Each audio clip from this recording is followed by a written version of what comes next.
Ever get that feeling like you've just hit a wall? Hmm. Not, a real wall, although I did walk into a glass door once. That was embarrassing. Ouch! Yeah. But more like this invisible barrier, right? That little voice saying, can't do that. Or maybe a limit the universe itself seems to put up. Absolutely, that feeling of limitation. So the big question we're tackling today is anything truly impossible? Or are we just sort of bumping up against the edges of what we currently know? That's exactly it. We're diving deep into John D. Barrow's Impossibility, the limits of science, and the science of limits. Hefty title. It is, but it's a fantastic guide for exploring this surprisingly complex idea. What does it even mean for something to be impossible? Barrow really gets into the boundaries of our understanding. Okay, so we're using Barrow's insights as our foundation, looking at how science and philosophy, too, wrestle with this whole impossibility thing. Right. And our mission, if you will, for this deep dive, to maybe uncover some, mind-bending insights into what gets labeled impossible and how these limits actually shape how we see everything. Precisely. How they define our world, our place in it. So let's jump right in. You mentioned something about a paradox. Yes, the paradox of impossibility. It's this fascinating tension, really. Science, it famously progresses by proving the impossible is possible. Yeah, like flying or talking instantly across the globe. Stuff people would have said was pure fantasy once. Exactly. Science is always pushing those boundaries. But then you have philosophy. The other side of the coin. Kind of. Philosophy often steps in and demonstrates that things we think are feasible might actually be impossible, logically or conceptually. It asks the harder questions about our assumptions. Okay, so science breaks barriers. Philosophy sometimes puts them back up or shows us they were always there. But here's the twist, the real paradox. Science itself actually relies on certain things being impossible. Wait, relies on impossibility? Okay. That sounds Think about fundamental laws like the conservation of energy. You can't just create energy from nothing, right. right? Right. That's a basic rule. It's a fundamental impossibility. Sure. And science needs those fixed points, those you absolutely cannot do this rules. They provide the structure, the consistency. Without them, the whole scientific framework sort of unravels. Yes.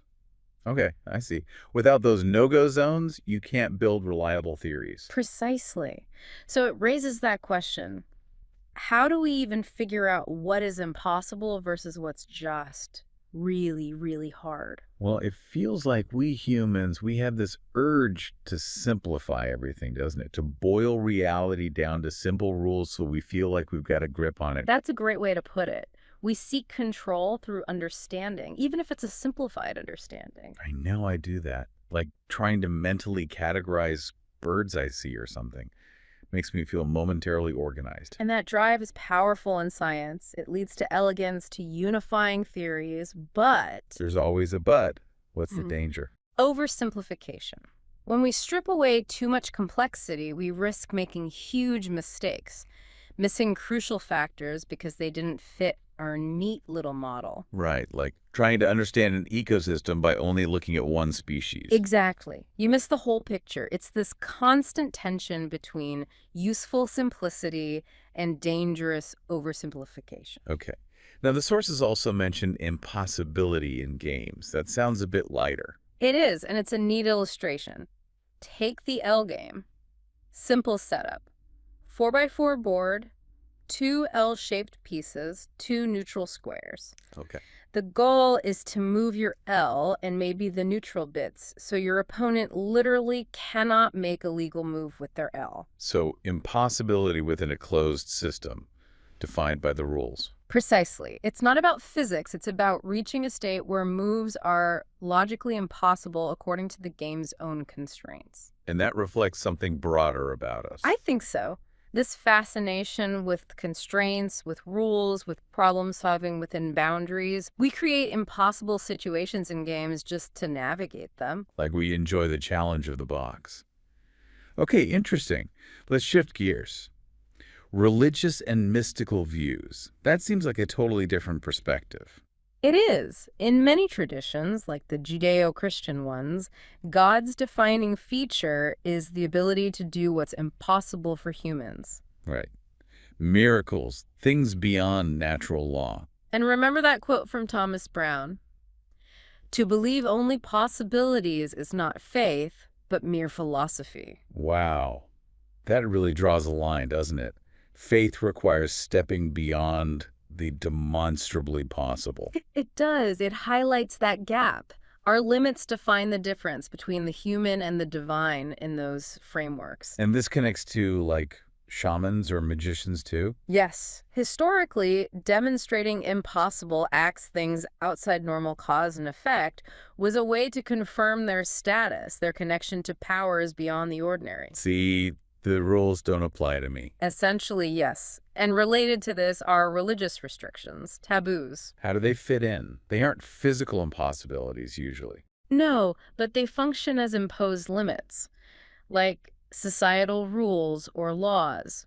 They create boundaries on action, defining what is impermissible within that system, even if physically possible. It shows how deeply ingrained the concept of limitation, of impossibility in some form, is in human thought. Okay, that makes sense. Now, logical paradoxes. This sounds like where my brain might start to hurt. Self-reference. Ugh. Yes, they can be brain twisters. The sources call them unsettling because they mess with our tools for thinking. The classic is the liar paradox. Oh, yeah, the Cretan saying, all Cretans are liars. Exactly. If he's telling the truth, he must be lying, which means he's telling the truth. It's a loop. It folds in on itself. Right, it breaks logic. So why the focus in the 20th century? Because logicians realized these weren't just quirks. They arise from self-reference in language when a statement talks about itself or the system it's part of. Okay. The solution often involves distinguishing between the language itself and a meta-language, a language used to talk about the first language. Like having instructions and then a separate manual explaining the instructions. That's a good analogy. It creates levels and helps resolve the self-referential loop. It shows how deep these issues of language and logic go. Wild. Okay, shifting back to science, you mentioned periods where scientists thought they were basically done. Yes, like late 19th century physics. Yeah. Some prominent figures genuinely felt they were just tidying up the details, that the fundamental picture was complete. And then, boom, relativity, quantum mechanics, Yeah. everything changed. Completely. It shows this recurring tendency to underestimate the unknown.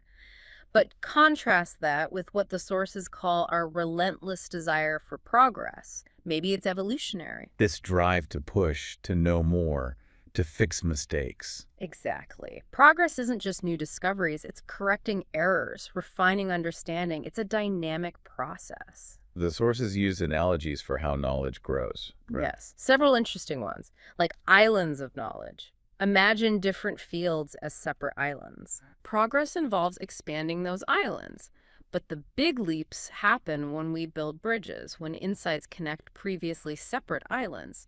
It's called percolation, how understanding spreads and links things up. I like that. Islands connecting into continents of knowledge. So what about ultimate limits? A theory of everything. Ah, yes. It's important to clarify what physicists mean by that. It's not a theory that explains, why your toast burned this morning. Okay, good. It's about unifying the fundamental forces, gravity, electromagnetism, the nuclear forces, and understanding the basic particles. It's about the fundamental rules. Not about predicting every single complex outcome from those rules. Precisely. There's a huge gap between knowing the laws of physics and predicting, say, the weather next month, or the stock market, or consciousness. Complexity creates unpredictability, even if the base laws are known.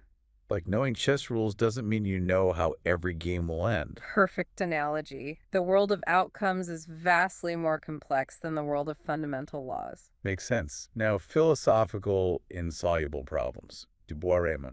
Right. He proposed two insolubilia problems he thought humans could never solve. First, the ultimate nature of matter and force. Why insoluble? His argument was pragmatic. We only experience the world through our senses, and we extrapolate.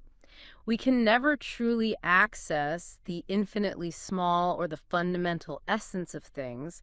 We just build models based on observation. So we're stuck with our limited viewpoint, essentially. What was the second one? The origin and nature of consciousness and sensation, he saw this as doubly problematic. How so? One, how do you objectively explain subjective experience, the what it's like of consciousness?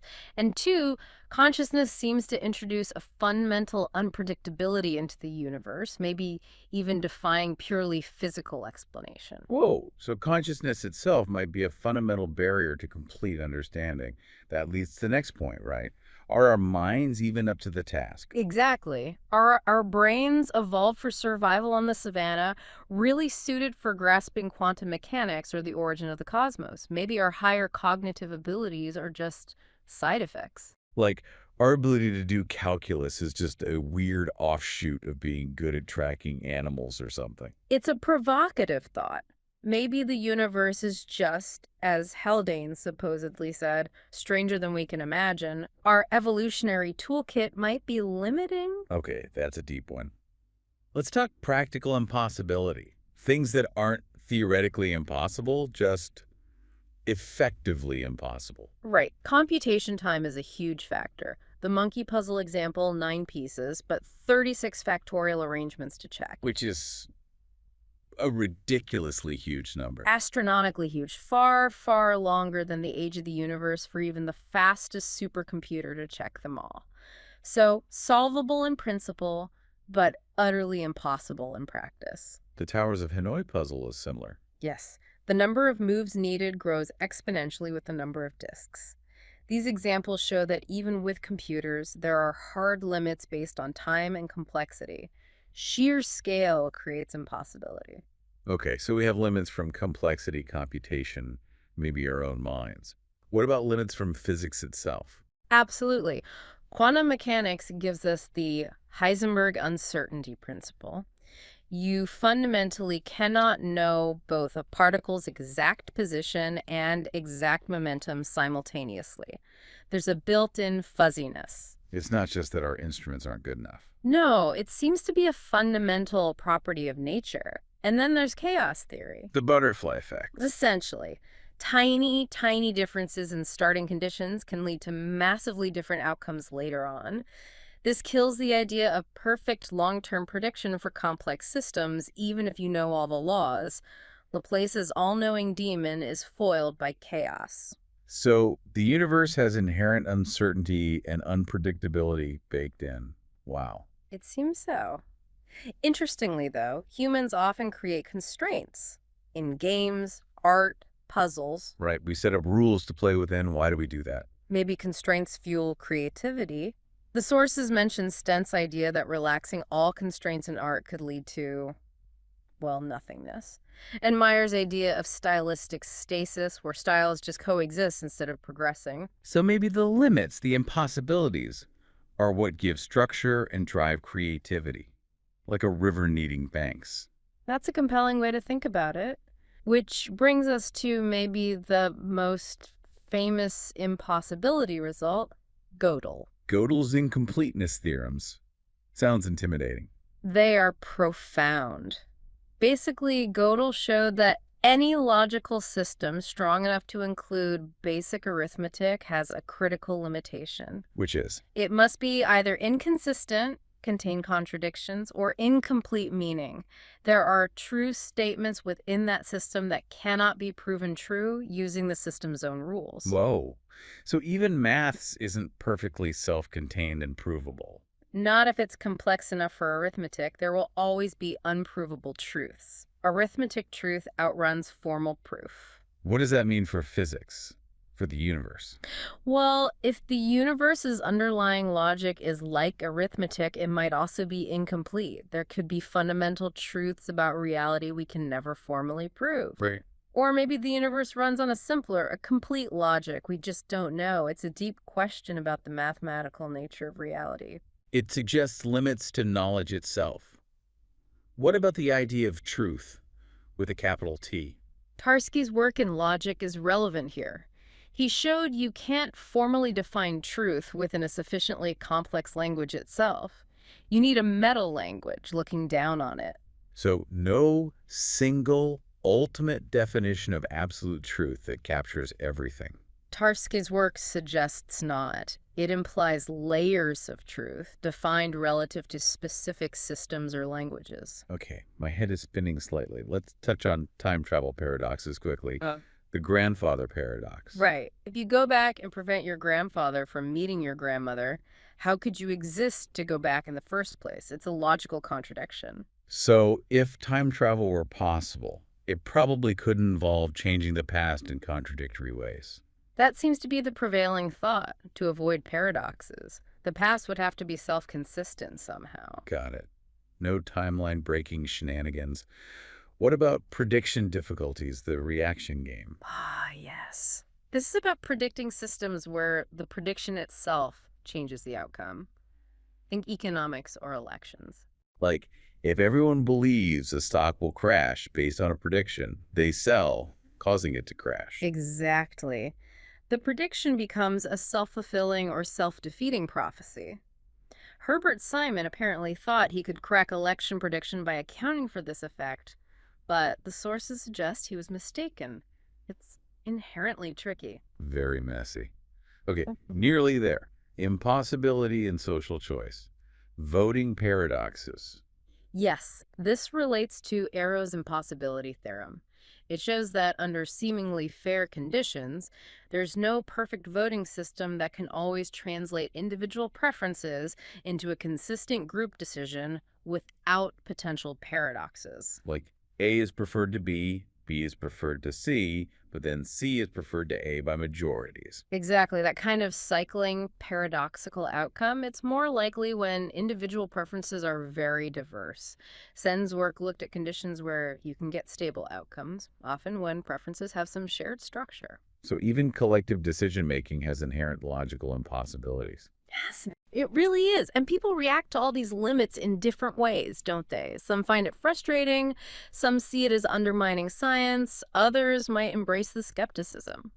But the point seems to be that exploring these limits, these impossibilities, hasn't stopped us. It's actually led to deeper understanding. That's the key takeaway, I think. Impossibility isn't an endpoint, it's a signpost pointing towards deeper structures and questions. So wrapping up this deep dive, it really feels like impossibility isn't just about what we can't do. It's fundamental to how we define what we can do, what we know, and maybe even who we are. Well said. Pushing against these boundaries, even conceptual ones, is where so much insight comes from. It forces us to refine our understanding of possibility itself. So a final thought for you listening. Given all these different kinds of impossibility, physical, logical, computational, philosophical, what does it really mean to know something? How should we balance that drive to understand everything with the reality of these inherent limits? Something to chew on, perhaps. Indeed. The quest continues, even when we encounter the impossible, maybe especially then.